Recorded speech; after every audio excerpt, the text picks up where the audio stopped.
everybody, you are listening to the Zero Altitude Outdoor Podcast with your host, Brandon Garrett. For this podcast, we would like to thank TxTorches, offering quality lighting solutions at affordable prices. Our favorite are their headlamps, the Elite Series and the Predator Series. The super bright LED, fully waterproof, rechargeable, backed by a limited lifetime warranty. That's Texas tough. You can reach them at TxTorches.com. We'll be doing a giveaway for your choice of Elite Series or a Predator Series headlamp. All you have to do is follow our Instagram page at Zero Altitude Outdoors. Give us a follow. Also, our Facebook page, you can find us also at Zero Altitude Outdoors. You can give us a like. One other thing, you can go to our YouTube channel at Zero Altitude Outdoors and subscribe. So to enter, you have to follow our Instagram, like our Facebook, and subscribe to our YouTube channel. On our Facebook page, we will have a giveaway post. You must also comment on that post and tag 2 friends. On August 31st, we'll be doing a Facebook Live where we will determine a winner. Once again, all you have to do to enter is give our Instagram page a follow, go like our Facebook page, go to our YouTube channel and give us a subscribe. Find our giveaway post on our Facebook page, comment, and tag 2 friends. And that's it. August 31st, we'll go live and determine a winner. Good luck. Hey everybody, welcome back to the podcast. This right here is going to be episode 2, a continuation of looking back in the hunt Montana. This episode in particular is going to hold all the details of what mostly happened in the hunt of Montana in September 2020. So stay tuned. You don't want to miss it. Here we go. I gave you the binos. You're like, dude, that's a bull, bro. That's a good bull. He bedded down. And I remember, I think you said to me, he's like, dude, we're going to go get him. Oh, yeah. As soon as we laid eyes on him. And he was just laying down in the wide open. Like, there was like a little bitty field. You know, from up there, it looked like a huge field, but we know what it looks like as we walked up on his bed. But from up there, man, he was just in the wide open. We didn't see any other elk. We didn't see his cows, which we later find out he had cows. But he was just laying in his bed by himself. As soon as we found him, we was like, oh, yeah, let's go get him. You know, this is mid-morning. Well, I mean, I remember you saying first, like, wait, we're trying to calculate because we wasn't the only hunters in the area. Yep. Mm-hmm. And you're like, there's no way, bro. That's got to be that's got to be private. That's got to be something. Yep. It can't be public because why ain't everybody else finding them? You know, on them. Is this so right? We got out the Onx. We looked at Onx, man. We double checked, triple checked, and we're like, public. Dude, them man's on public. Mm-hmm. Let's go. Let's make a plan. We couldn't believe it because it was right there off the main road, man. Yep. Everybody just keeps passing on up. You know, they're going deep, deep, deep. And this sucker's laying down in the wide open. And we ended up, you know, I think while we were looking at Onx and stuff and double checking, dude, he cracked off a bugle. You remember that little whiny bugle? Yes. And we knew for sure that kind of lit the fire right there. Let's go, you know. So we hauled it down that road. He was like 1,500 yards or something. I ranged him from where we were. Yeah, from straight line. Yeah, he was. Yeah, I think it was a little over 1,500 yards and change. When we got down there, man, we got our stuff together. We just parked on the side of the road. Screw it. And dude, let's go make a play on him. Sure enough, we went down there right on top of him. I walked down there to there was a little isolated group of trees, group of timber. It probably was 30 acres, maybe 40 acres, something like that. It wasn't that big. Maybe 30 acres. Maybe less than that. I don't know. But there's a long field and this group of trees, and they were in those trees. So we approached pretty slow. We got the wind where it was right, or semi-right. We thought he was still bedded down in that little field. So we circled around and got the wind we thought was correct, and we were coming in downwind of him, circling around, and I started cow calling and stuff. We were kind of slipping in there, and man, he cracked off a bugle. We were pretty close when he cracked off that bugle. Yeah. And he moved. He was up. He was in the woods, and the timber was just, it was thick. There were laydowns and treetops, and dude, it was thick. I don't know how they navigate through there. We Not as silent as they go. Dude. Yeah, so we got in there on them, and they were on a ridge line, kind of on the side of it, and it seemed like they were side hilling right to us. They were coming to us. And the way the wind was blowing, it was blowing from west to east. So we decided it's like, man, we need to drop down. They're going to wind us. If they keep coming down along this ridge, we need to drop down. They're going to wind us. So we dropped down and got kind of, I guess, parallel with them or whatever. And it's like, man, they're going to come right in our face or whatever, and, maybe we have a shot or whatever. We did not know that he had all these cows. I don't even know how many, 7 or 8, maybe 10. But I remember we was kind of walking pretty fast. I do remember that.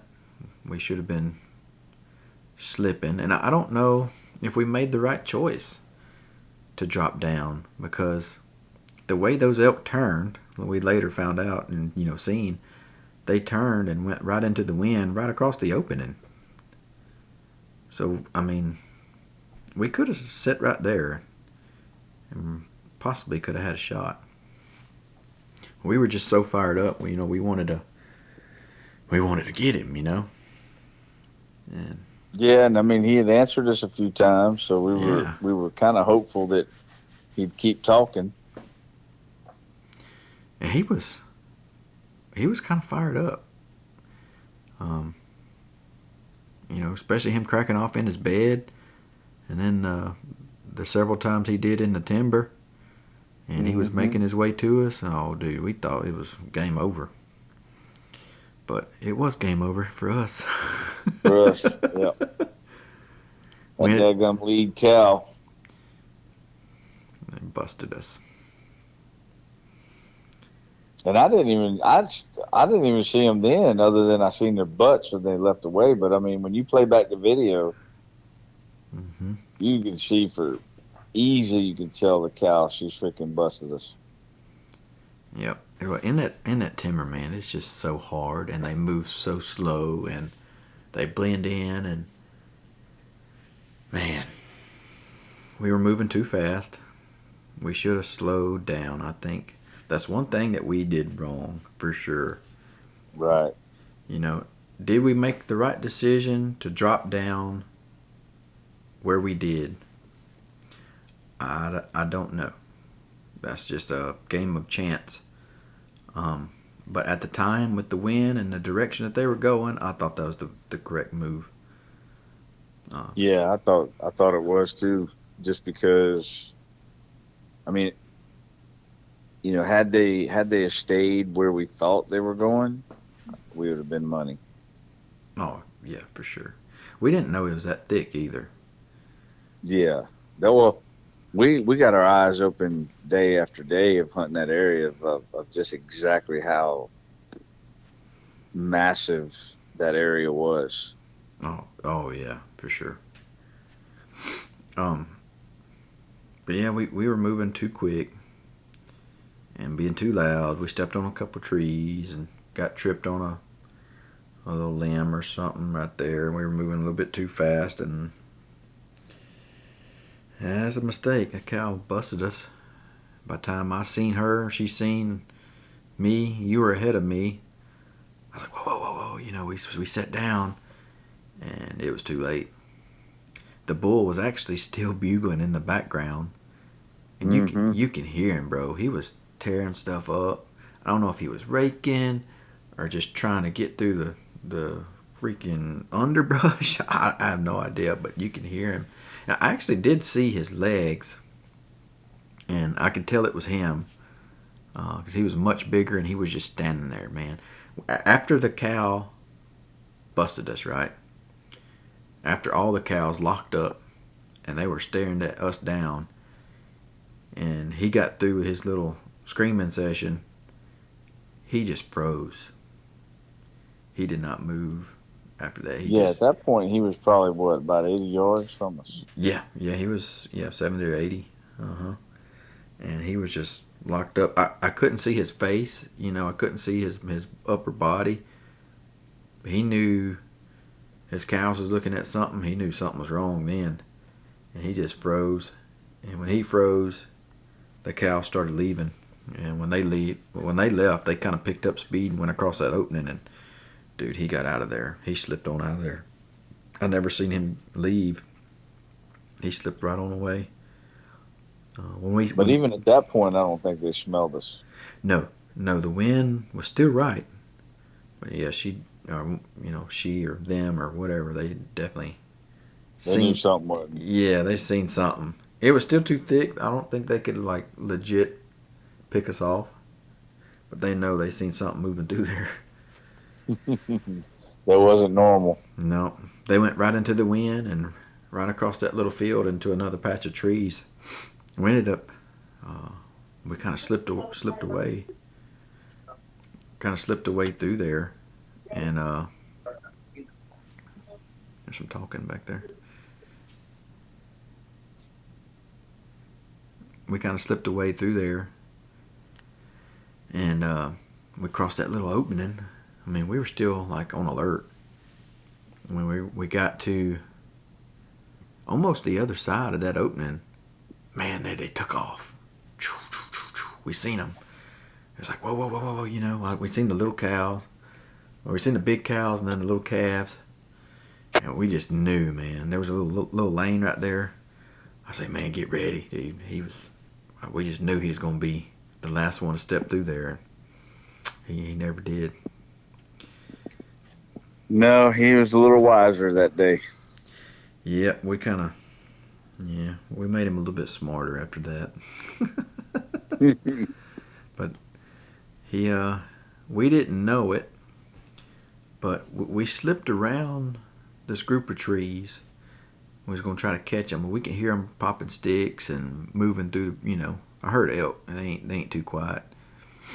And I was like, man, let's just back off. Let's leave them alone. Because this was an island of trees, or so we thought. It's like, man, they're gonna calm down. They're gonna lay up. Let's just back off. Let's go rest or whatever, recoup. And we're gonna come back and we're gonna circle around behind them. Because I think that evening the wind was gonna switch, and we had to plan to circle around and we was gonna get them. So we backed out. We went up and to the edge of the pasture. And we took a nap, recharged our devices and stuff. We ate some lunch and all that good stuff.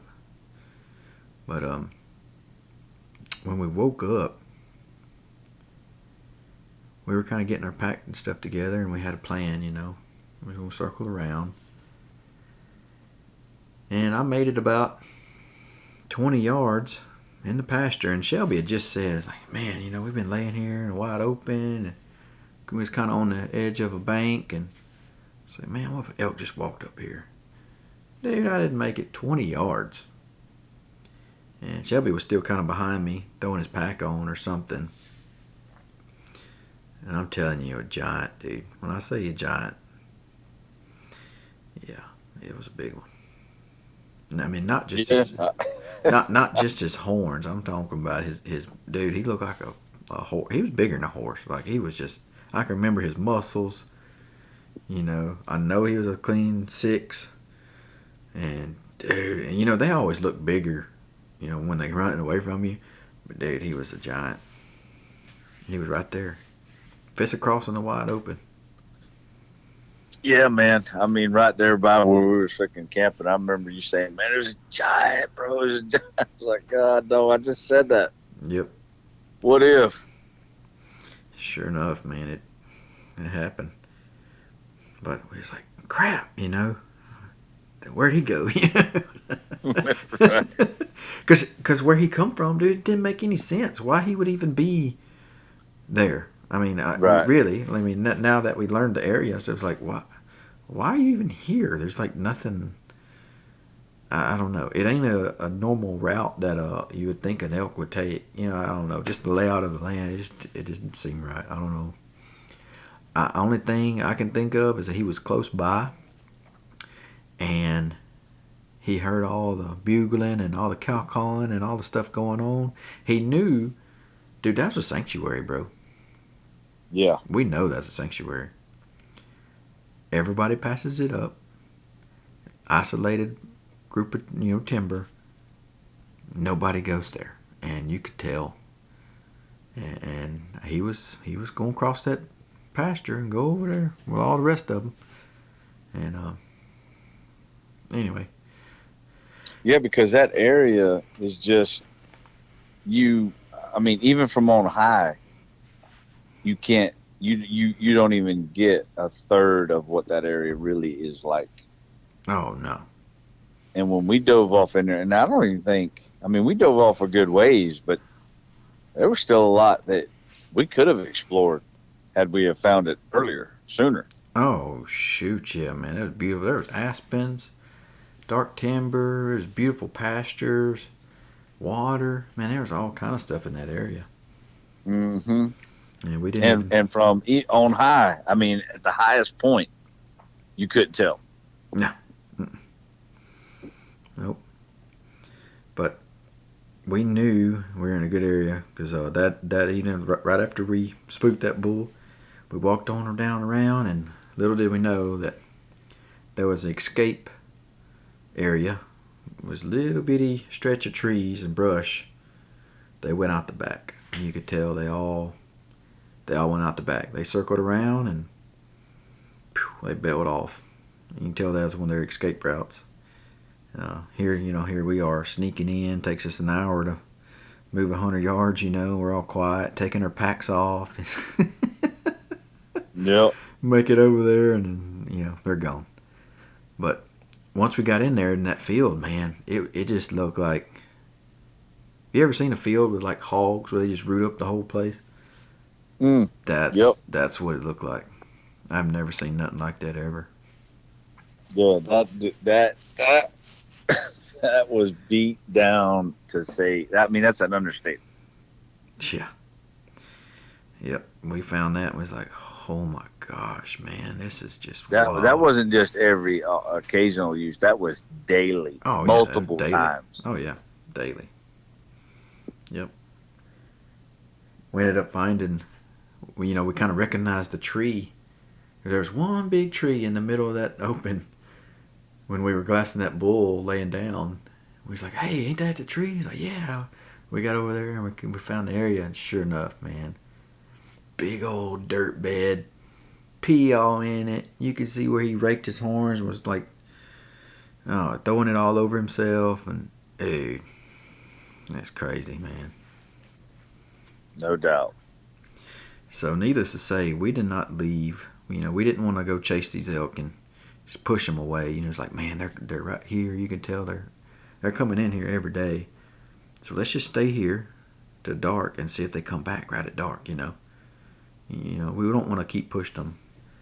So that's what we did. We stayed there till dark, and I didn't ever see nothing. I don't even think we heard a bugle. It was pretty quiet that evening. Yeah, it was. I think, like I said, I think we educated them a little too much. Yeah.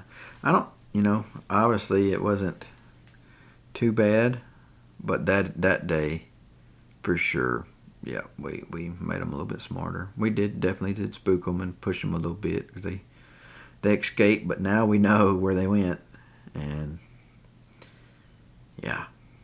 Yeah, I mean, what we found towards the end there, I mean, that just opened up another playbook. to attack that area. Mm-hmm. We only seen. I know we seen those 2 hunters the next day. We seen those 2 hunters, and they were packing something out. Way across. Yeah, yep, way across the field. Remember? Yep. They were packing something out, and then that one set of trucks, or 4-wheelers. I'm sorry, that was actually camping by us. They like try to beat us to our spot, man. They seen us parked there, so they come camp by us, set up camp right by us, and they had 4-wheelers and a wagon. Yep. You remember that? They loaded up, all 3 of them, loaded up on the 4-wheelers and wagons and stuff, and man, they rushed. They seen us getting ready, and man, they rushed down there to try to beat us to our spot. But, yeah, I think when they came in, dude, I think they seen our truck parked there on the edge. Oh yeah. And they figured they'd try to give it a whirl. But I think they only hunted that one. They weren't there but a day, right? One evening. Yeah, they were there one evening, and that next morning, and they had recurves too. We was like, yep. We was like, oh yeah, we got them. You know, they don't know exactly where the elk are like we do. They got them recurves, man. They had a disadvantage. Yeah. We're gonna shoot them at 70, 80 yards, you know. But they ended up kind of veering off and going in a different direction anyway. But you could tell the race was on, man. Definitely. That next morning, that was something else too. We woke up that next morning. We already knew where we were going. And it was like, you know, you hear us get up and look over. We got out of the trailer and looked over, and the man, they're like throwing their clothes on and trying to go. So we're like, man, we gotta go. So we were kind of racing each other, and they had a female in there, and you could tell the man was like waiting on the female to hurry up and get ready. And dude, it's just me and you, you know. We threw our stuff together, and we was eating on the way down there. Yep. I think we was eating blueberries and oats, right? Granola. Oats, blueberry or something? Yeah, granola. Granola. Yep. Sure enough. But we made it down there, and dude, right off the bat, we went straight to where those elk escaped. We went to the backside of that little place. We knew they wasn't in the timber, so we went to where they escaped. And dude, we found all that sign. Yeah, we found sign. We found rubs, trails. I mean, beat up. I mean, like cow trails. Oh yeah, it was like, I don't even know, the elk mecca. Yeah, trees. There's like beds and pee, and dude, the whole place just reeked. We walked into it. It was like, man, it's like the den, you know. Yep. But we got down there, and it's like, man, let's crack off a bugle, dude. So it was still early. Sure enough, man, we're looking down into this bottom, and I cracked off a bugle. Like 3 bulls answered us from different directions. It's like, yep. Oh my gosh! And there's this one growler way down in there, and man, I cracked off again, and there's this one to the left of us. It's like, oh my god, they're everywhere, you know. But this one growler sounded like he was moving up to us. So I know we sat there for a little bit, and we hear some sticks and stuff popping to the left. We're like, oh man, there's one coming over here, you know. Let's stay here. Yeah.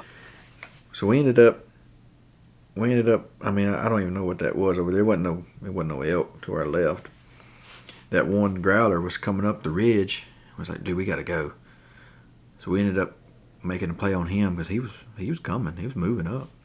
So we started dropping down, and the closer we get, you know, and he would answer just about every time I bugle.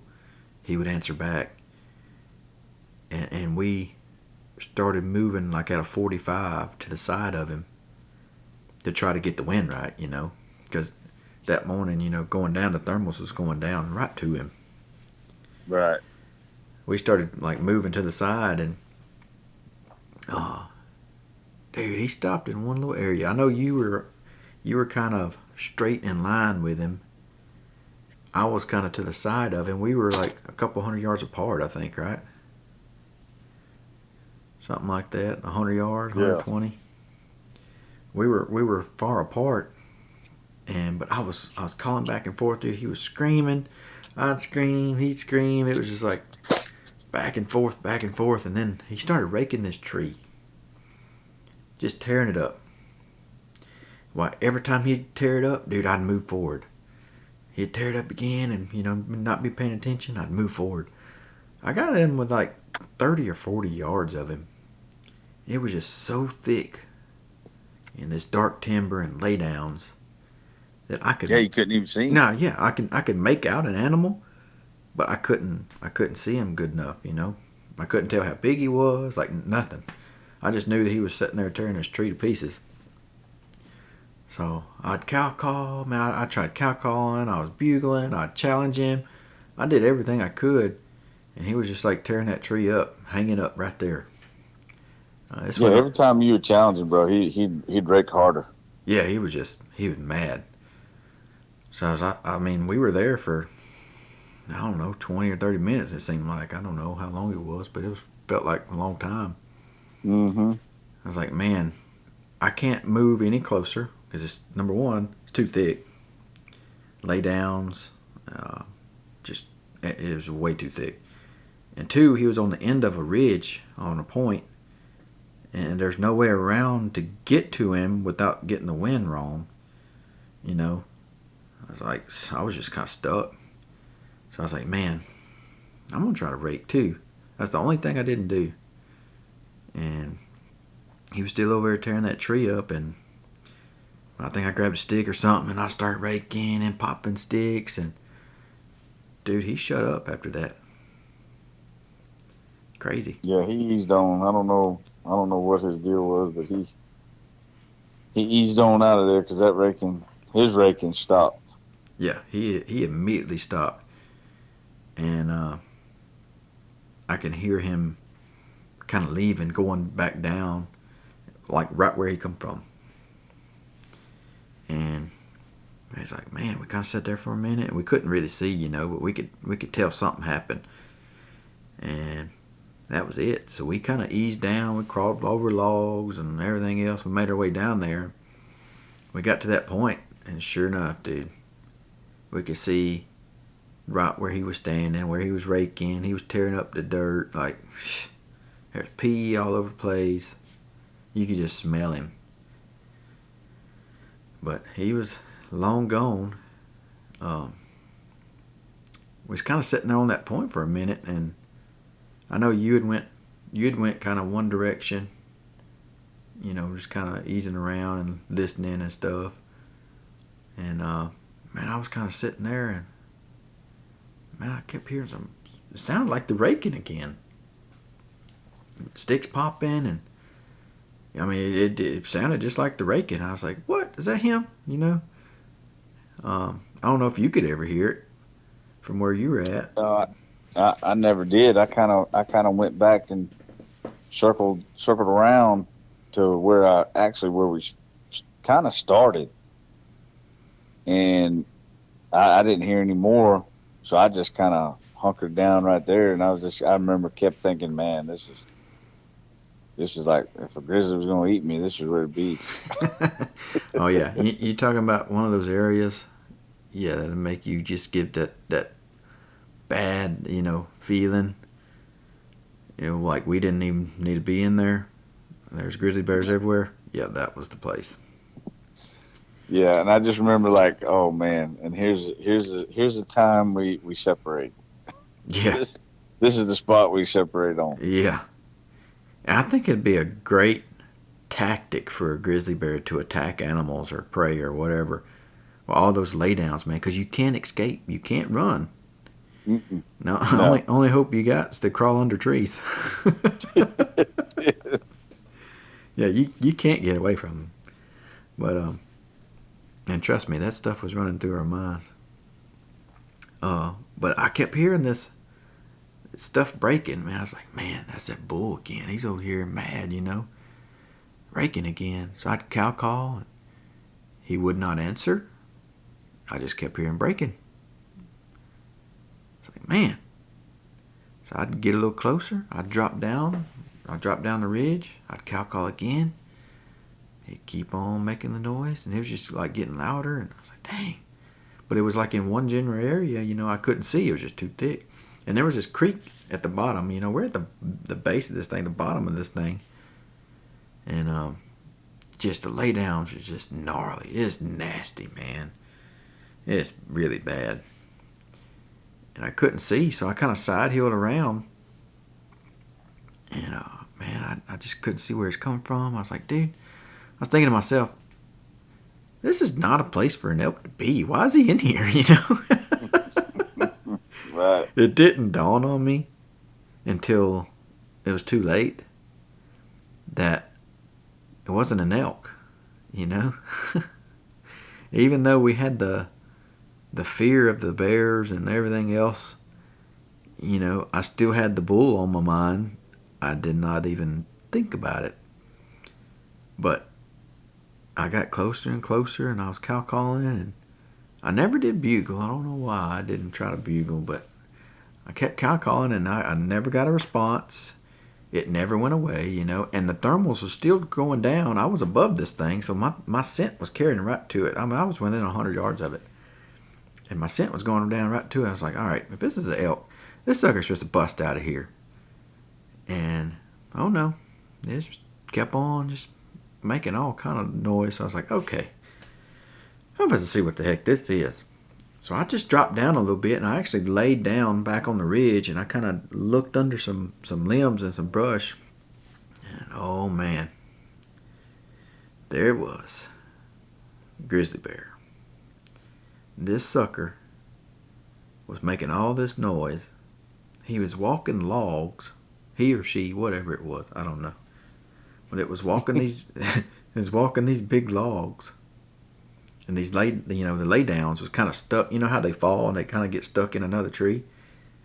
Man, he would walk up that sucker, and he would just use his front end and just pounce and break it. And then he'd look around, I guess for bugs or something. I mean, just snap. He'd use his weight and his power to snap this huge, something I'd use for firewood, it's big, big log. Oh, dude. I was like, oh my God, And I sat there for a second, in awe, I guess, watching this sucker until I realized, that's a grizzly bear. I better get the heck away from here. Because it was within 100 yards, and I know it smelt me. I know it heard me cow calling. I don't know if it ever seen me, but that thing did not care if I was in the world or not. I don't know. It wasn't scared of nothing. He was just doing his thing. I'm glad it didn't see me, I guess, because, I might not would have make it out of the mountain that day, but dude, I turned around. I knew it was time to get the heck up out of there.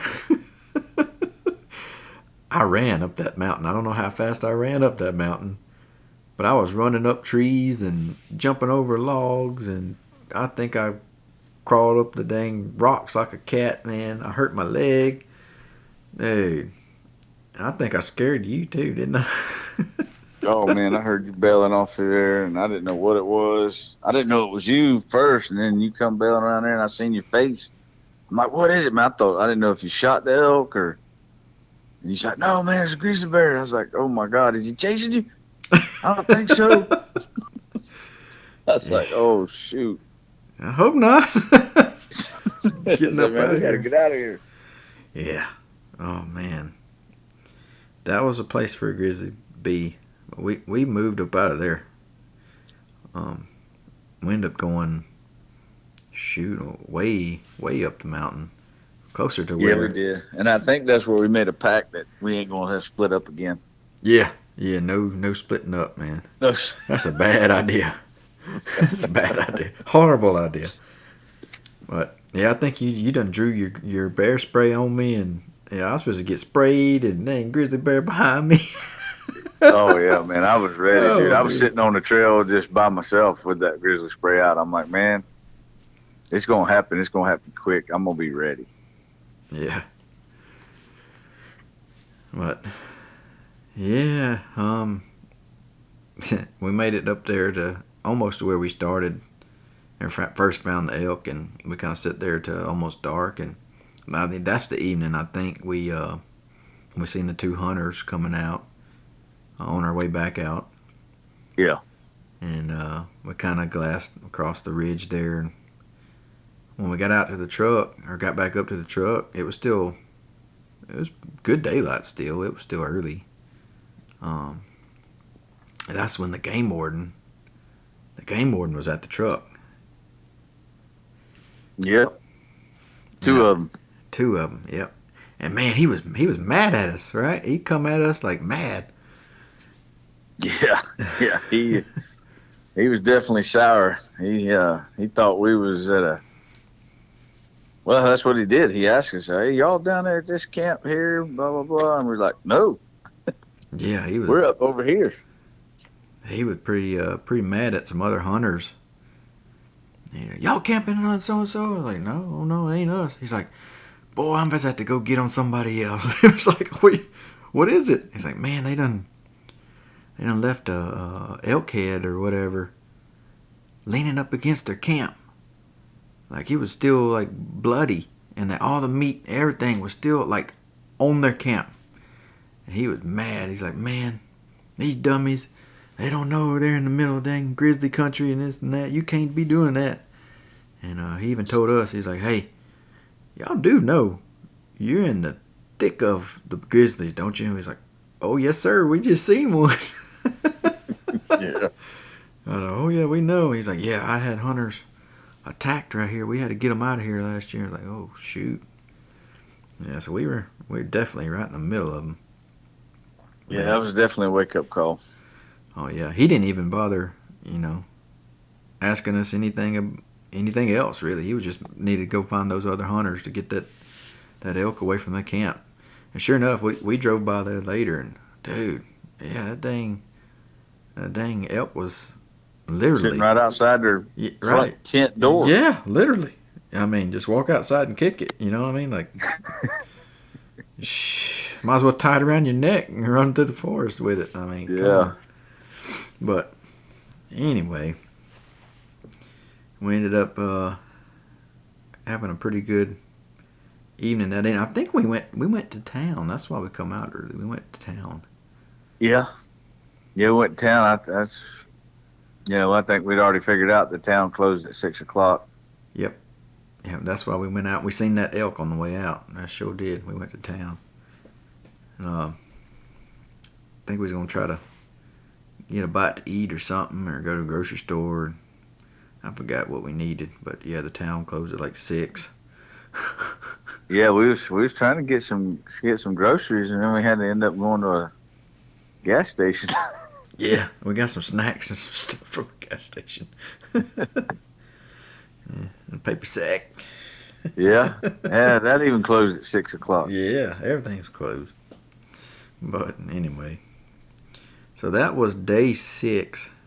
So day 7. If you're counting full days, it's day 7. Day 8 if you're counting the half day we started. Day 7, we knew we were on elk. We knew where they were. We knew there were some bulls down there, and they were kind of getting fired up. And dude, so we woke up that morning super early. And up until then, we had never walked in any kind of woods before daylight. But this was the last full day, and we were fired up. We knew it was game on. So we were ready. We got out there. We went in the dark. You remember that? Yep. We went in the dark. Well in the dark. Well in the dark. Headlights and Onx, baby. We were navigating in the dark, grizzly bear and all. We didn't care. We was going to get in there on them and be there at daylight.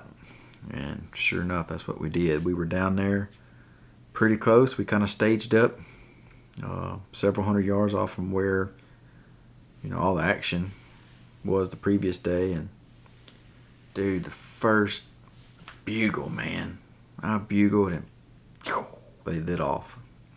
It was on. It was on. Oh man. And once he got going, it was like no stopping it. Every time I bugle, he answered, and he was just screaming and chuckling. And he ended up getting another one. So there were 2 bulls back to back, both chuckling and screaming. Yep. And we made our way down that ridge, and we was actually standing. I mean, literally where you were standing at by the tree was 100 yards from where I seen the grizzly. Yeah. So, yeah. So, where there's grizzlies, bears, there's elk. Yes, sir. But we were on a bugle fest with this bull, and man, he was fired up. He had me worked up, man. All my emotions getting to me. And I think you were fired up, and we were just trying to kill this bull. That's what we had on our mind. We were trying to kill this bull. So I knew there was a trail right there, and dude, I knew he was gonna come down that trail. When thermal's going down, it was a perfect setup. We got on the trail, and then it sounded like from his bugles, he might have just been turning his head or something, but it sounded like he was dropping down on us. Once we got up close, almost to where you shot at, it just sounded like he was dropping down. I'm like, hey, only choice is go down, go down. Don't let him get below you. They're going to wind us, And I was like, okay, stay here. Get on the trail. I'm going to back up. So I backed up, and I went up. I went up the mountain, or up the hill, and I backed away. And I was calling, and I pulled that bull back up to the trail. And here he come, bebopping down the trail. And I kept backing away, and I didn't get much of it on camera. But dude, every time I called, man, he would just scream back and chuckling. And a lot of that stuff I couldn't pick it up. But it was just nonstop, man. It was awesome. And that other one in the background, I thought it was the same one, but I didn't know until, later there was 2.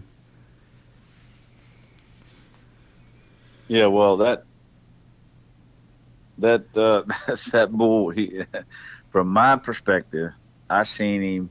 Well, I heard him, obviously. I heard him just like you heard him. But I could tell he was getting closer and closer, and, I mean, he would just chuckle, and he ended up getting where I first seen him. I seen the horns through the thick stuff because I was on the back side of that hill down from the trail, and I seen his horns, and I was like, oh my gosh, here he comes. And man, he was fired up, dude. Every time he called, he would answer and chuckle. Well, he got so close, bro, I could smell him, and my nose ain't that good.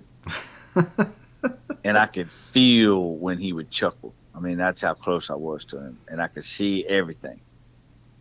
And all I needed him to do was just take 2 steps. 2 more little steps. Not even full strides. Just 2 little steps. And he was right in my wheelhouse where I could have shot him at dang near point blank, dude. A couple of yards. And the next thing I know, he's looking at you. I mean, up towards you where you're bugling and you're calling him, and not even paying attention where I'm at, below him. He's looking uphill. Right. So I'm like, man, I got him. So I drew back, I was sitting there, was waiting on him.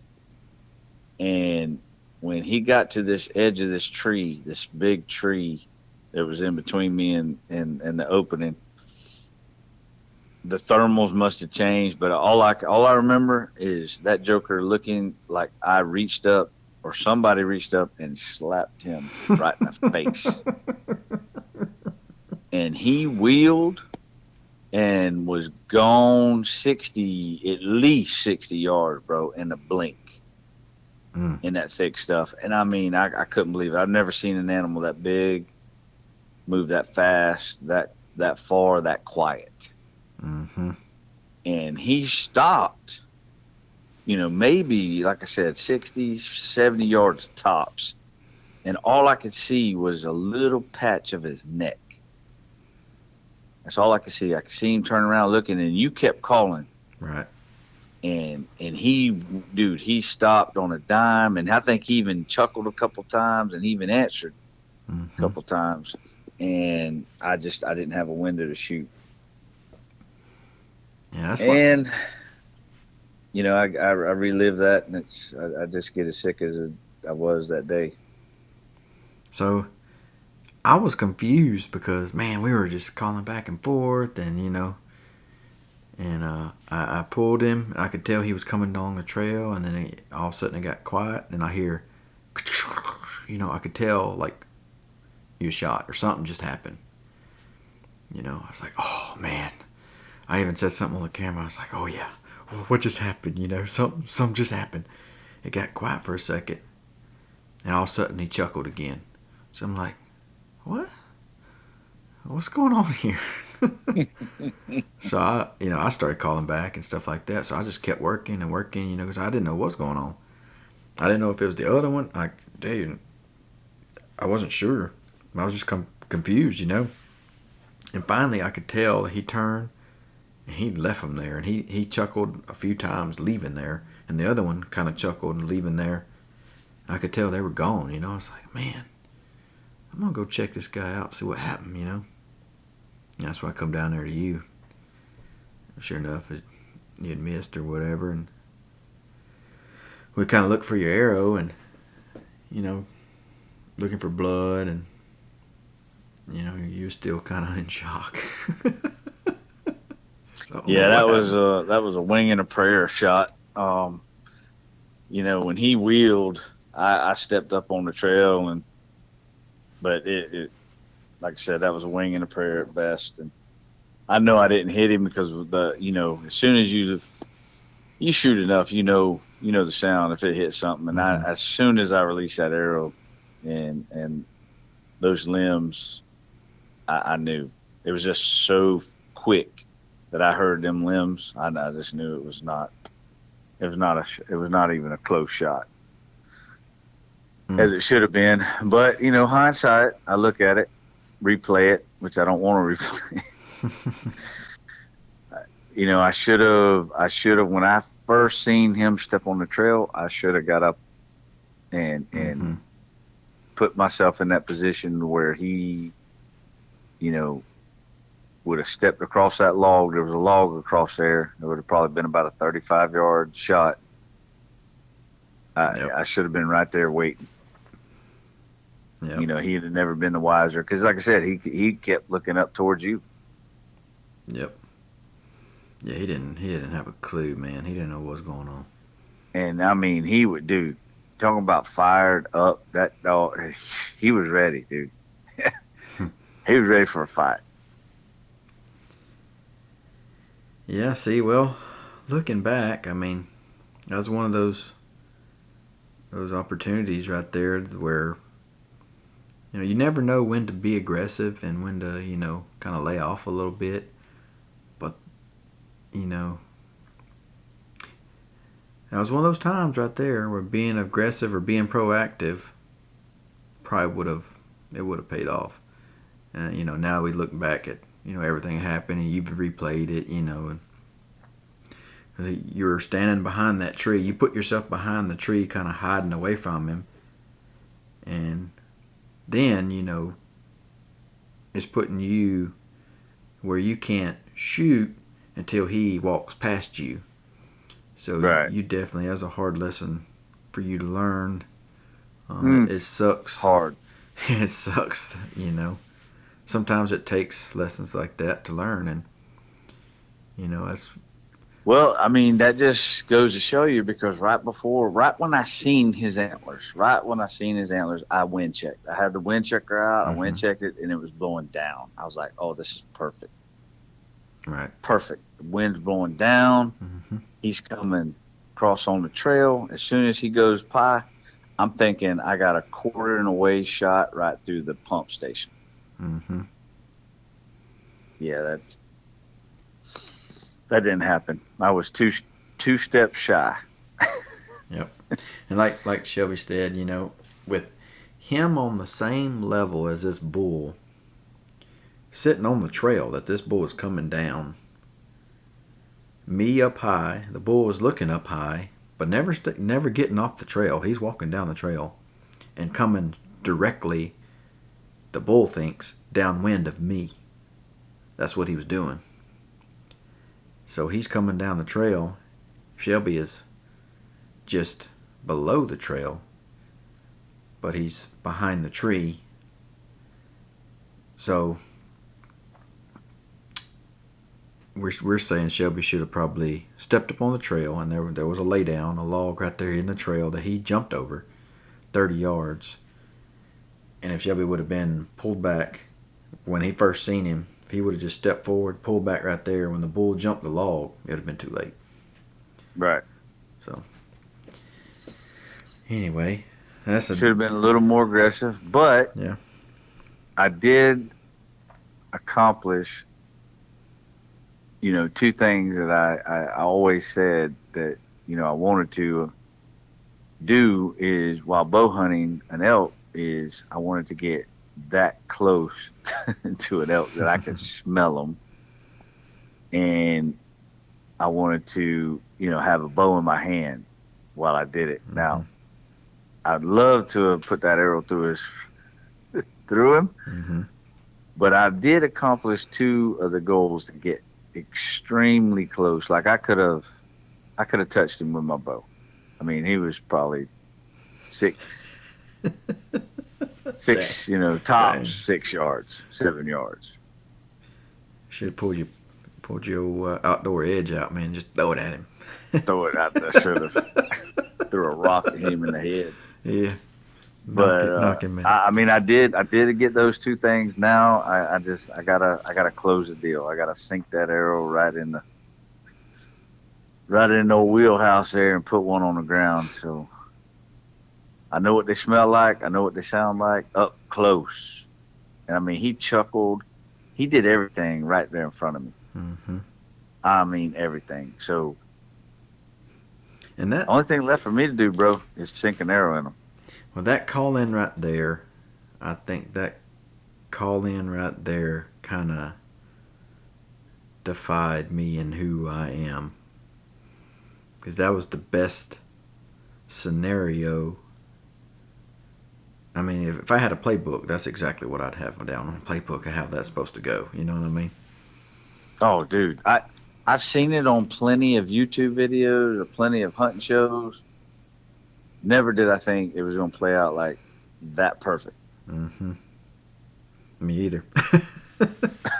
I mean, literally, like you said, you could draw that up on a script, but I mean, that's something you see that I've watched on TV, and I'm like never thinking that could happen to me. On some private ranch or something, yeah. yeah. Public land. We ain't never been there. You know, first time setting a foot on Montana soil. And man, you get that close. That's just, man, that's a dream comes. Like I said, you can't write it any better. Yep. That little deal right there, that happened pretty early. That was 8 o'clock or so, 8:30. We ended up, we kind of hung our heads in the dirt for a little bit, and then we decided to get on their trail. Of course, we did a lot of searching. We looked for the arrows and all that good stuff, you know, make sure it's a clean miss. Anyway, we both agreed that, you know, unfortunately, the worst thing that can happen did. And so we decided to move on, and we got on their trail. And it was like, man, we're going to follow these suckers. And we got on that trail, and it was dirt, man. So we followed it down to it's like 3 intersections of trails come together, man. It's a highway down there. Mm-hmm. Man, it was crazy. We ended up finding that, and it was like, man, where are these suckers going? I know they're bedding down here somewhere because it was thick as all get out. And we hit this little ridge, a little open spot, and there was a little water trough down there. There were some cows down there. Old cows was hanging out by that water. And I think we seen a black bear on the side of the ridge with all those laydowns. Yep. Anyway, we were kind of beat, and all down and out. And this elk trail done led us into a jungle. And we was like, man, we're just going to rest right here. We took a nap and kind of dried out our clothes, all that good stuff. And we decided to go up this hill and follow this trail, continue through this. It was literally just a jungle, man. It was bad. This is the nastiest crap I ever walked in. The best bet you could do is just jump from tree to tree and walk down these trees, because you'd wear yourself out climbing over them, and then you step down in the brush and you couldn't move, and it was horrible. Yeah, it was bad. Yeah, it's like, man, what are the elk doing in here? Like, what are they doing with their life? Screw this. But we ended up circling around the whole bottom of this mountain. I'd seen some water on Onyx, and it was our last little hoorah, man. Last day, last evening, let's just try to go to water, see what's up. So we were trying to make our way over there, and we found this pasture. It had a bunch of sign in it. It was beautiful. We ended up going across the pasture into some more thick stuff and trying to get to this water. Finally got to this little stream where this water was supposed to be, and it wasn't. It was just too steep down there, and it was dried up, and we pretty much called it right then. That was a wrap. So we headed up the ridge, and so long, Montana. It was a great but a sad ending. It's a great day and a sad ending. Yes, it was. But I wish we had another 3 or 4 days. Oh man, yeah. I think one more day. If we had that one more day, it would have happened. Sure. It sure would have happened, because we would have been in their bedroom.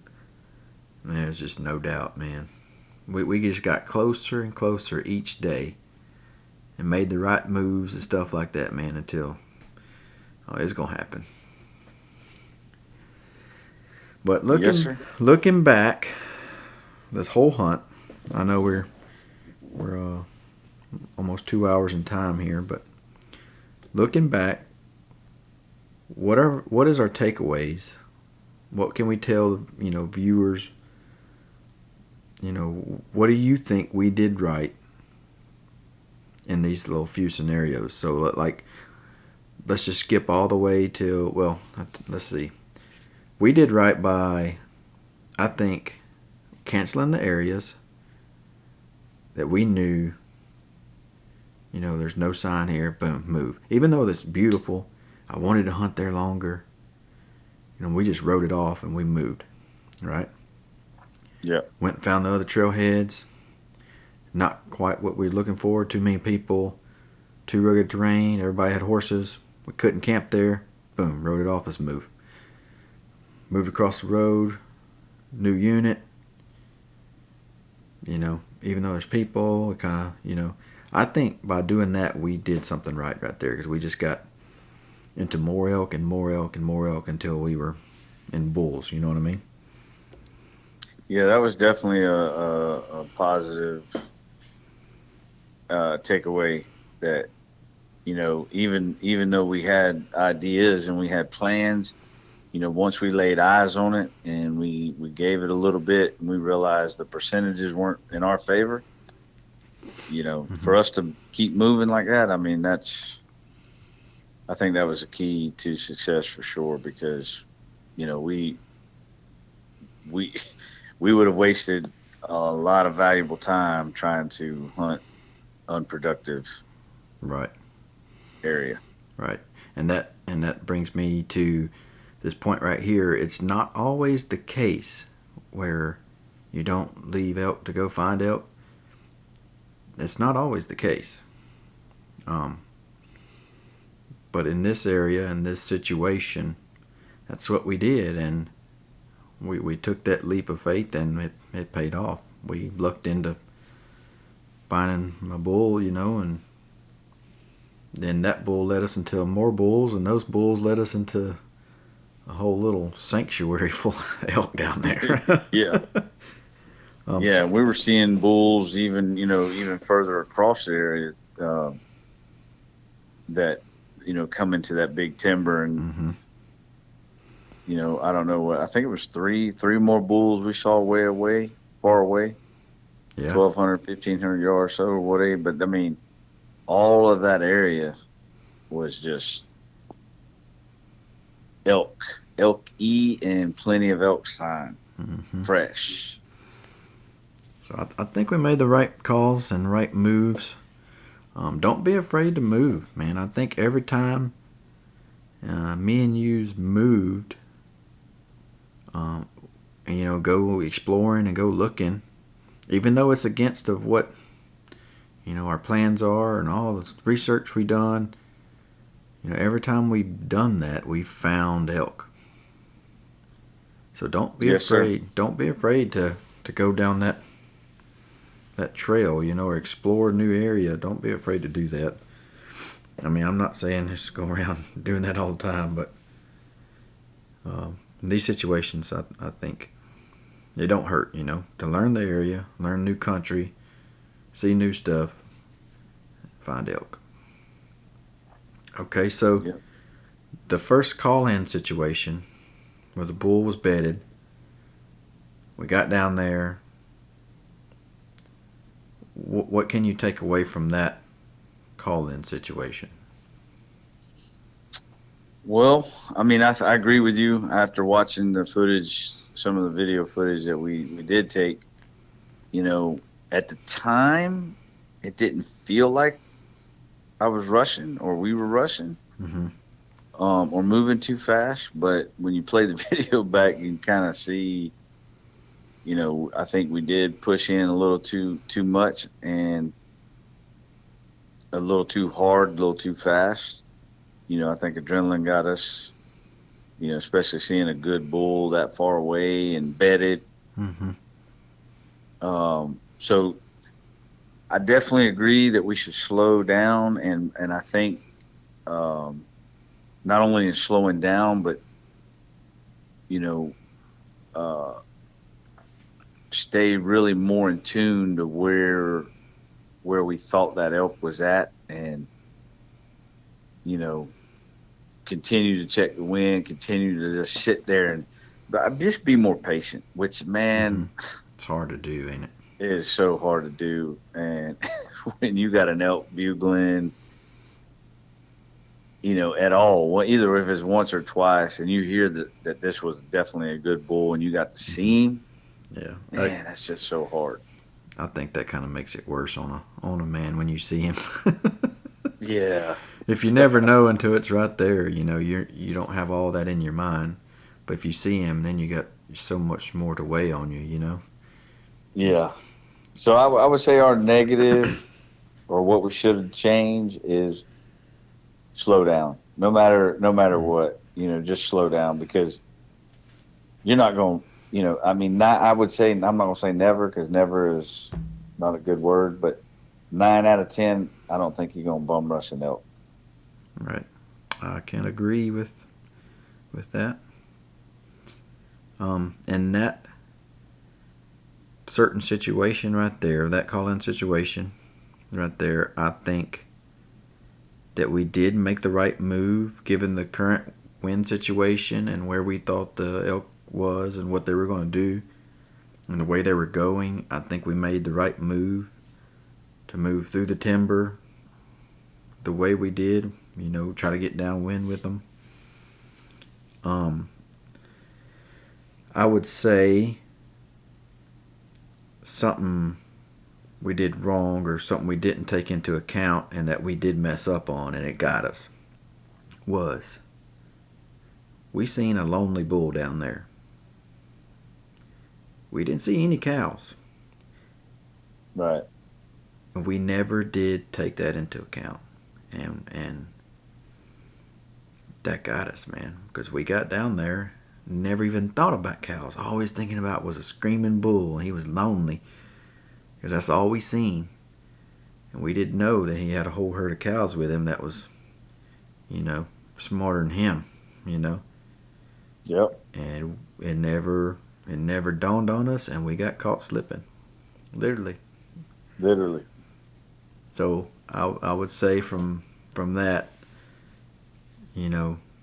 always be mindful of what you got, and don't always believe what you see, I guess you could say. Yeah, I would say, and again, depending on the situation, because obviously some situations will be different. But for us, I think if we remember, let's approach the situation as if he's got cows, no matter what. Right. Yep. From now on, when if this happens again, we're like, hey, does he have cows? We're going to be looking for cows. He's going to be looking for cows, exactly. So that's a good lesson learned right there. Because it appeared, and I know you said this, I think you even said it on camera, that when you were calling, those cows were actually coming to us. Mm-hmm. You were cow calling, and they were actually coming to us to see what we were. And that's how we were obviously moving a little faster and making a little more noise, and obviously they got the drop on us. So, not anticipating that they're coming to our calls, that hurt us. Yeah. Yeah, because we didn't even think in our mind that they were even out there. Right. Until, bam, there's a cow staring us down. Oh, no. Like a velociraptor sitting in there. And like, what? That little head bobbing, man. Oh, man. Yeah. Yep. So, definitely learned a lesson on that deal. What else? So with the actual the next call in with the bull raking, the day we seen the bear, the grizzly, with that bull right there, I don't know if we could have did anything different. Just because it was so thick and he was on that one ridge to our left, we done moved to the right. So maybe if we would have moved to the left, because actually now that I think about it, that ridge did run on the left side, and it kind of curved around, if you remember that. Mm-hmm. So I didn't know that at the time, and I went to the right, trying to get my wind away from him, and kind of get to the side of him.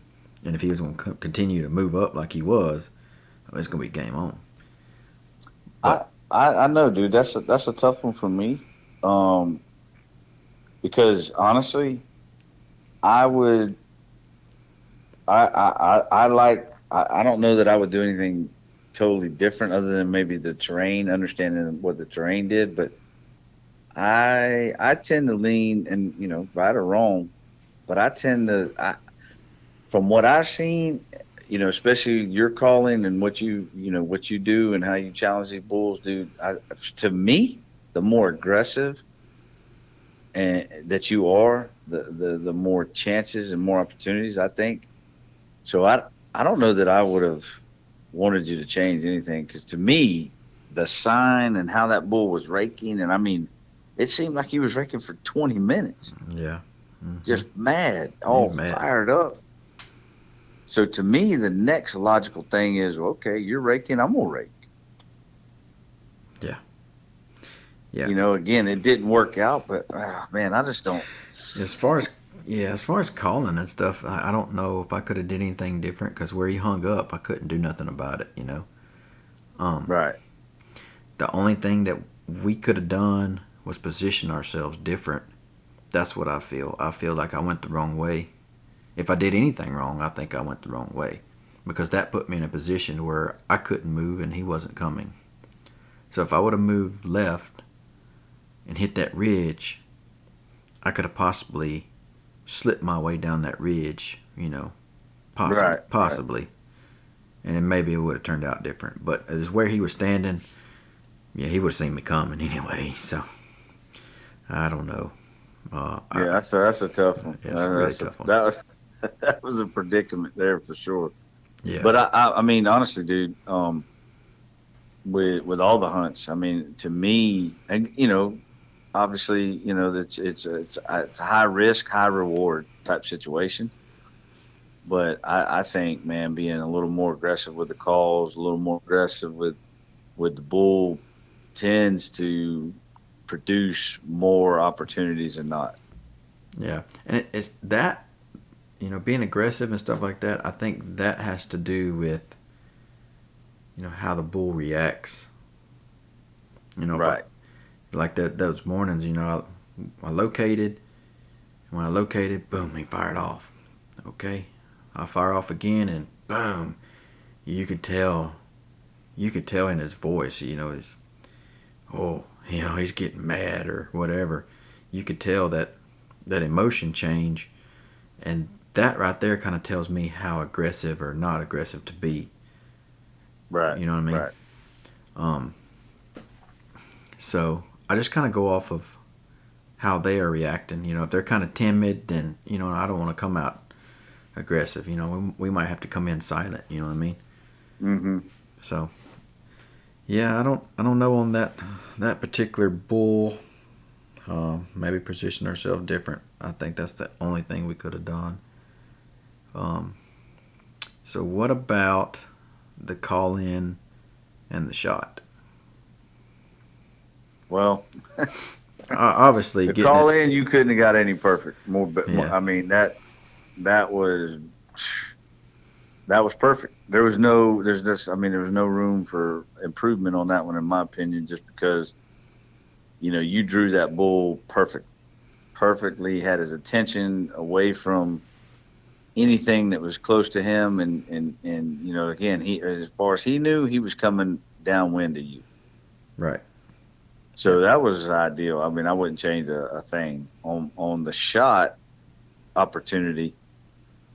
Again, talking about being aggressive, mm-hmm. I learned a hard lesson and mm-hmm. had to eat tag soup because of it. But I would not position myself in pigeonhole myself like I did.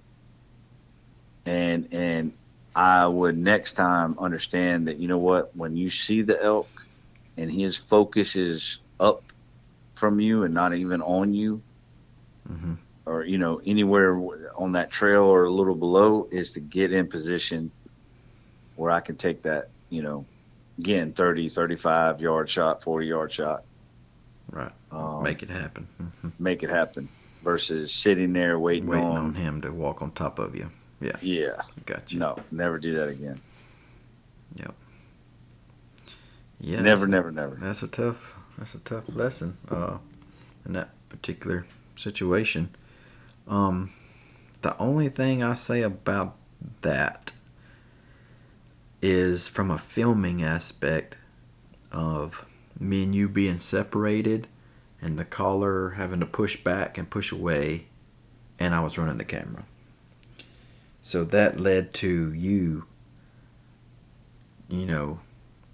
taking the shot and everything that we filmed the entire hunt for without a camera. So I think as far as a filming aspect that we failed to get the shot, so to speak. I'm kind of glad you missed that. Don't want to have to relive it more than you already are. I don't want to relive that. Oh God. But that's part of it. Part of it. That's the process of being successful.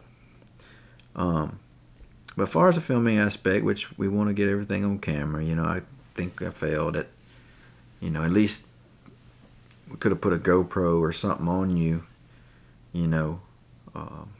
Well, that's what I was going to say, dude, is, with two of us trying to do that in that mm-hmm. scenario, that's really the only options. You got to have something on, on whoever the shooter is mm-hmm. to try to capture the shot, Yeah, I feel failure, even though I had to do what I had to do to pull the bull. You know, because that's what we were worried about, you know. Because I think if I would have stayed by you like we normally do and called and stuff like that and try to get it on film myself, I don't think it would have played out like it did. I really don't. Yeah, I don't either. I think that bull would have hung up just like the other bull. Yep. Or, yeah, he would have dropped down and it would have been over. But, yeah, he probably would have hung up.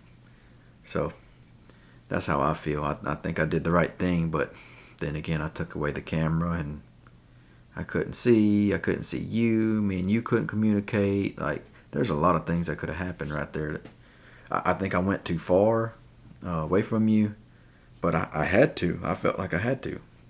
Yeah, well, no, I think like I said, dude, I as far as your tactics on what you did and where you moved, that brought that elk literally, within 5 yards of me.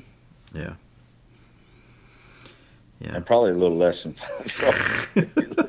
You draw a straight line on it, but yeah, I think you did it perfect. And I think you recognized the bull. I mean, again, he was talking, so he was very, vocal. Mm-hmm. So I think you positioned yourself based on where he was coming from the time he was, 80 yards away to the time he was 5 yards away. Yeah. And I seen that trail, man. I knew that sucker was going to come down the trail. Mm-hmm. I knew it. And even if I would have backed up, that's another thing. I didn't even need to really be on the trail to shoot him. I could have backed up off of that tree.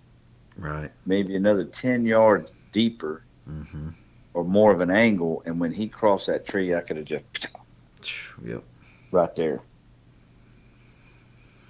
But lessons learned. So, okay, from all the stuff that we just learned, and we're taking all this stuff into account, what we could do different, this and that. With all that being said,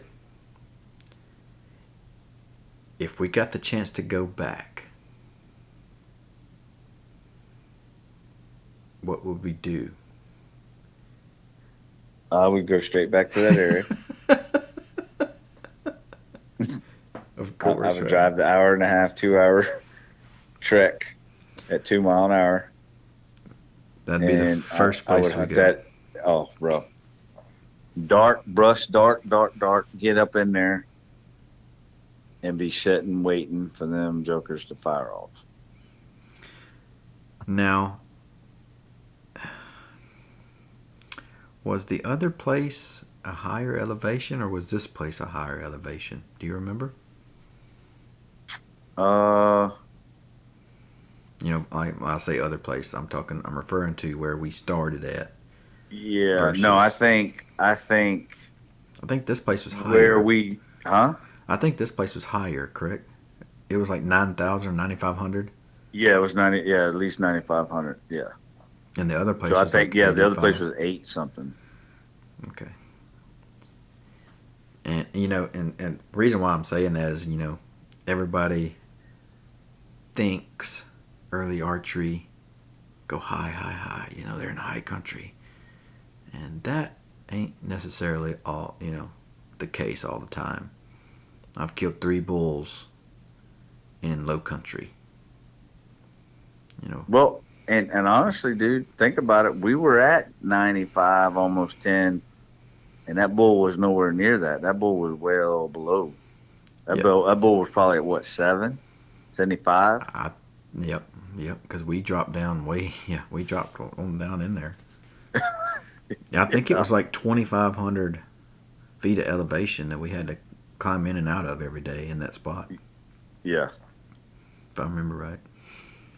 Yeah, so you're right, dude. They're not always at the peaks. And also, something we learned too is you don't have to go deep.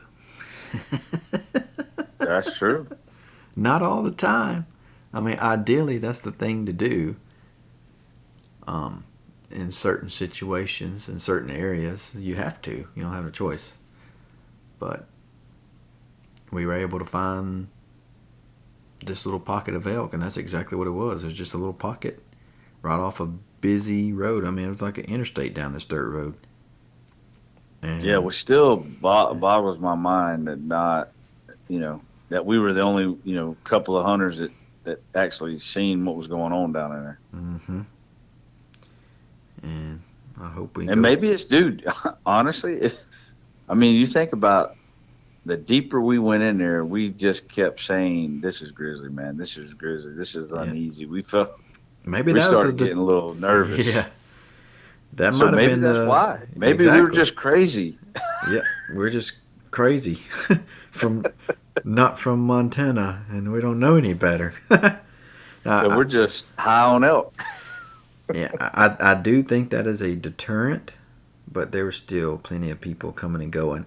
I think one thing that helped that area is, number one, there was no road, going into True. there. Number two, there was no trail going into there. It was a random spot off of the road that had a pocket of elk in it, and everybody passed it up. And that pocket held a lot of benches, a lot of drop offs, dark timber, lay down. It had everything. So I think from the moment of seeing that bull on day 6. No, day 5. Day 5. Yeah, from day 5.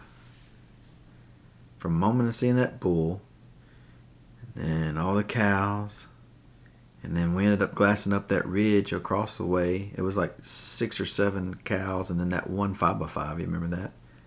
Mm-hmm. And then there was like a couple spikes. The 6x that we woke up to. I know there was 3 bulls. We bugled the first morning, made the play on the one, and the next morning those 2 bulls back to back, and we missed the one. Yeah, dude, there was, I don't even know, 30 or so elk in that little area, at least. Yeah, at least. So you don't always have to go deep, and it is true if you stay away from trails and roads, but and there was right on down the road from that was a 4-wheeler trail, and man, those guys was churning those trails with those 4-wheelers, and I know they sit and laid down and watched trucks go by, but 4-wheelers is a different story. They don't like them things. They were well away from those 4-wheeler trails. Yeah. But yeah, trucks go by, they'll just hang up or lay down and stand right there, and nobody ever see them. Right. But anyway, I think that's a great story. I love Montana. I want to go back. I feel like we need redemption in that area. No doubt about it, bro. I was truly disappointed we didn't get drawn to go back. Yeah. But there will come another day. Drawn yet. So it ain't over yet. So maybe. Fingers crossed. But there was some good takeaways, and we learned some hard lessons. But it was our first time to ever set foot in Montana, and it won't be our last. Definitely not our last. That being said, we appreciate y'all listening. Thank you for joining. I hope you stuck through this long episode. But it was a pretty good one. This story right here kind of means a lot to us. So we appreciate y'all listening, and see you next time. Thank you guys for listening to Zero Altitude Outdoor Podcast. We appreciate any feedback, positive or negative. Don't forget, follow us on Facebook and Instagram at Zero Altitude Outdoors.